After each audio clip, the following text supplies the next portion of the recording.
नमस्ते स्टूडेंट्स। तो चलिए आज हम यूनिट 4 यानी मूविंग चार्जेस एंड मैग्नेटिज्म का एक बहुत ही इंपॉर्टेंट टॉपिक समझने वाले हैं, magnetic field on the axis of a circular current loop. देखिए, ये कंसेप्ट फिजिक्स को आगे समझने के लिए बहुत जरूरी है और हम इसे इतने आसान तरीके से कवर करेंगे ना कि एग्जाम के लिए बिल्कुल सॉलिड हो जाएगा। तो चलिए इसको शुरू करते हैं एक बहुत ही सिंपल से सवाल से। कभी सोचा है कि जो हमारे स्पीकर होते हैं या फैन मोटर, उसके अंदर जो तार होती है, जो वायर होती है, वो हमेशा ऐसे गोल गोल सर्कल्स में ही क्यों लपेटी जाती है? इसके पीछे ना एक बहुत ही इंटरेस्टिंग फिजिक्स छिपी हुई है। तो फिर इसके पीछे का मेन आइडिया, इसका कोर आइडिया क्या है? चलिए देखते हैं। देखिए, इस कॉन्सेप्ट को समझने का सबसे आसान तरीका है एक एनालॉजी से। ऐसे इमेजिन करिए कि ये जो सर्कुलर वायर है ना, ये छोटे छोटे प्लेयर्स की एक टीम है, ठीक है। अब हर प्लेयर, टीम का हर मेंबर एक छोटा सा मैग्नेटिक फील्ड बना रहा है, लेकिन यहाँ एक ट्विस्ट है।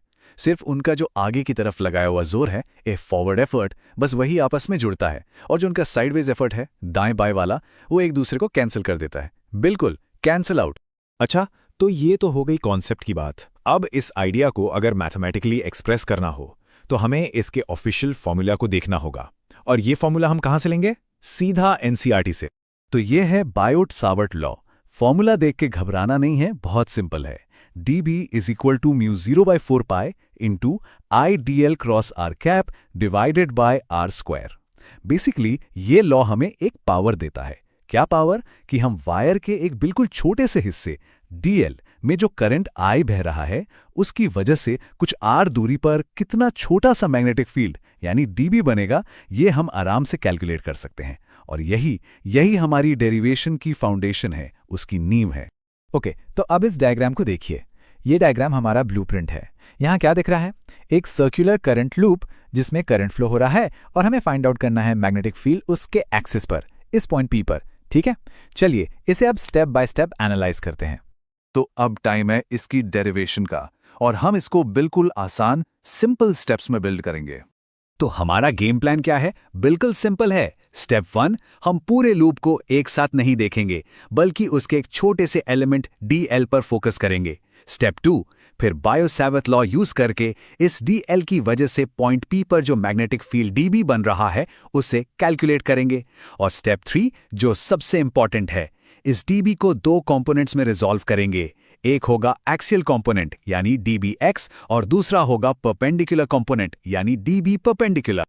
और यहां आता है फिजिक्स का असली जादू, और वो है सिमेट्री। जरा सोचिए, जो लूप का ऊपर वाला एलिमेंट है, उसका परपेंडिकुलर कंपोनेंट dB परपेंडिकुलर नीचे की तरफ पॉइंट कर रहा है, और ठीक उसके ऑपोजिट जो नीचे वाला एलिमेंट है, उसका dB परपेंडिकुलर ऊपर की तरफ पॉइंट कर रहा है। तो नतीजा क्या होगा? बूम! ये दोनों एक दूसरे को पूरी तरह से कैंसिल कर देते हैं। तो सबसे क्रूशियल पॉइंट यहां पर यह है कि सिर्फ और सिर्फ एक्सियल कंपोनेंट्स यानी dBx ही आपस में एड अप होते हैं। इसका मतलब हमारा काम तो बहुत आसान हो गया। हमें अब सिर्फ पूरे लूप के हर dl से बनने वाले dBx को जोड़ना है। और फिजिक्स की भाषा में जोड़ने को क्या कहते हैं? इंटीग्रेट करना है। तो जब हम सारे के सारे कंपोनेंट्स यानी dBx को इंटीग्रेट कर देते हैं, तो हमें मिलता है ये फाइनल रिजल्ट, जो कि एनसीईआरटी का इक्वेशन 4.11 है। ये formula B is equal to μ0 IR square divided by 2 into x square plus r square whole to the power 3/2। ये हमें एग्जैक्टली बताता है कि r रेडियस और I करंट वाले लूप से उसके एक्सिस पर x डिस्टेंस पर टोटल मैग्नेटिक फील्ड कितना होगा। अच्छा, अब आते हैं एक स्पेशल केस पर जो एग्जाम्स में बहुत बार पूछा जाता है। अगर हमें मैग्नेटिक फील्ड लूप के बिल्कुल सेंटर पर निकालना हो तो सेंटर पर x की वैल्यू 0 हो जाती है, और जैसे ही हम x is equal to 0 रखते हैं, फॉर्मूला एकदम सिंपल हो जाता है। B is equal to μ0 I upon 2r। यह है एनसीईआरटी का इक्वेशन 4.12, और ये फॉर्मूला तो बिल्कुल फिंगर टिप्स पर होना चाहिए। चलिए एक छोटा सा एग्जाम्पल भी देख लेते हैं, बिल्कुल एनसीईआरटी के एग्जाम्पल 4.6 जैसा ही। मान लीजिए एक कॉइल है जिसमें 100 टर्न्स हैं। उसका रेडियस 10 सेंटीमीटर है, और उसमें 1 एम्पियर का करंट दौड़ रहा है। बस फॉर्मूला में ये वैल्यूज डाल दीजिए, और सेंटर पर मैग्नेटिक फील्ड निकल के आएगा 6.28 into 10 raise to the power -4 tesla. देखा, इस तरह से हम इस फॉर्मूला को एक्चुअली में यूज करते हैं। ओके, अब बात करते हैं कुछ कॉमन मिस्टेक्स की। इन्हें मैं कहता हूं साइलेंट किलर्स, क्योंकि ये अनजाने में पता भी नहीं चलता और एग्जाम में मार्क्स काट देते हैं। सबसे बड़ी और सबसे कॉमन गलती डीबी वेक्टर्स को सीधा सीधा ऐड कर देना जैसे वो नंबर्स हों। नहीं, ये एक मेजर कंसेप्चुअल ब्लंडर है। हमेशा याद रखिए, डीबी एक वेक्टर है, उसको कंपोनेंट्स में तोड़ना, रिजॉल्व करना जरूरी है। जब सिर्फ एक्चुअल कंपोनेंट्स dbx को ऐड किया जाता है तभी आंसर सही होगा और तभी फुल मार्क्स मिलेंगे। एक और कॉमन मिस्टेक है गलत राइट हैंड रूल का यूज करना। देखिए, एक सर्कुलर लूप के लिए रूल अलग है। क्या करना है, अपने राइट हैंड की फिंगर्स को करंट की डायरेक्शन में कर्ल करिए, घुमाइए। अब जो थंब है, जो अंगूठा है, वो जिस डायरेक्शन में पॉइंट करेगा वही होगी मैग्नेटिक फील्ड की डायरेक्शन ऑन द एक्सिस। इसे स्ट्रेट वायर वाले रूल से बिल्कुल भी कंफ्यूज नहीं करना है। तो चलिए, अब तक हमने जो भी सीखा उससे मैग्नेटिज्म की एक बिग पिक्चर से कनेक्ट करते हैं और सब कुछ फटाफट समराइज करते हैं। और इस इमेज को देखिए, ये एक बहुत ही जरूरी कनेक्शन है। एक करंट लूप से जो मैग्नेटिक फील्ड लाइंस निकल रही हैं, वो बिल्कुल एक छोटे से बार मैग्नेट यानी एक मैग्नेटिक डाइपोल जैसी ही तो दिखती हैं। इसका मतलब साफ है, एक सर्कुलर करंट लूप इफेक्टिवली एक छोटे मैग्नेट की तरह ही बिहेव करता है। और ये मैग्नेटिज्म का एक बहुत ही फंडामेंटल कॉन्सेप्ट है।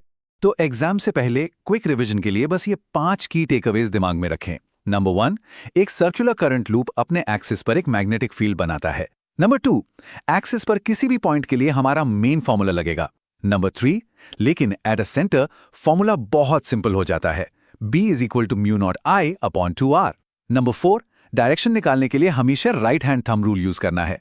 और सबसे इंपॉर्टेंट नंबर 5, हर करंट लूप एक छोटे से मैग्नेट यानी एक मैग्नेटिक डाइपोल की तरह ही बिहेव करता है। और अब एक सवाल जिसके बारे में सोचना जरूरी है। अगर सारा का सारा मैग्नेटिज्म मूविंग चार्जेस से ही आता है, तो फिर एक सिंपल से बार मैग्नेट के अंदर वहां तो कोई वायर नहीं है, तो वहां मैग्नेटिक फील्ड कौन बनाता है? इस पर सोचना जरूर। इसका जवाब अगले कॉन्सेप्ट से जुड़ा हुआ है।